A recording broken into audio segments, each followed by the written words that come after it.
ஒரு முறையும் கேரக்டரா வாழ்வேன் நான் நடிப்பு அரைக்கன்னு சொல்லிட்டே இருக்கீங்களே, டாஸ்கில் விளையாட வைக்கிறதே எங்களுக்கு பெரிய டாஸ்காக இருக்கு சார். அவர் பண்ண தப்புக்கெல்லாம் அவரே மௌன அஞ்சலி செலுத்துற மாதிரி முடிச்சுக்கிறாப்புல. ஹாய் ஹலோ எல்லாருக்கும் வணக்கம் and welcome back to our channel. Divakar தான் வந்துட்டு இப்போவும் பேசிக்கிட்டு இருக்காரு.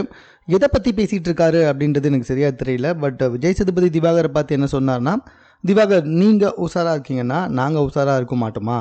ஆல்ரெடி எங்களுக்கு டாஸ்கில் உங்களை விளையாட வைக்கிறதே பெரிய பாடாக இருக்குது, நாங்கள் இப்போ இதெல்லாம் வேறு செய்யணுமா அப்படின்ற மாதிரி கேட்குறாரு.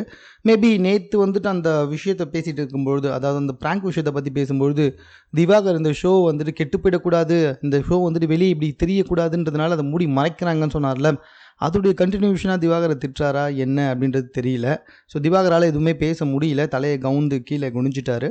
அதையுமே வந்துட்டு விடாமல் விஜய் சேதுபதி என்ன பண்ணார்னா, என்ன எதுவுமே பேசாமல் இப்படி தலையை கீழே குனிஞ்சிட்டுன்னா நீங்கள் பண்ணதுக்கெல்லாம் நீங்களே மௌன அஞ்சலி செலுத்துக்கிறீங்களா அப்படின்ற மாதிரி சொல்லி திவாகரை உட்கார வைக்கிறாரு. ஸோ இந்த ப்ரமோ எதுக்காக, ஏன் அப்படின்னு சொல்லிட்டு எந்த ஒரு இன்ஃபர்மேஷனுமே இல்லை. ஸோ இன்றைக்கி எபிசோட் பார்த்தா மட்டும் தான் தெரியும். பட் ஆனால் லைட்டாக கொஞ்சம் போர் அடிக்கிற மாதிரியே இருக்குது. பிகாஸ் எல்லாருமே எப்போவுமே வந்துட்டு திட்டிக்கிட்டே இருக்கோம், யாருமே வந்துட்டு திருந்துற மாதிரியும் தெரியல. பிரச்சனைகள் புதுசு புதுசாக வருது. பட் ஆனால் விஜய் சேதுபதியோடைய அந்த வே ஆஃப் மெத்தட் இருக்குல்ல, அவங்கள அப்ரோச் பண்ணுறது, அவங்கக்கிட்ட அதை எக்ஸ்பிளைன் பண்ணுறது, புரிய வைக்கிறதுன்றது ஒரே மாதிரி இருக்கோ அப்படின்ற மாதிரி தோணுது. மொத்தத்தில் பார்த்திங்கன்னா இன்றைக்கி சண்டே எபிசோடில் பெருசாக எதுவுமே விறுவிறுப்பாக இருக்காது அப்படின்றது ரொம்ப நல்லாவே தெரியுது.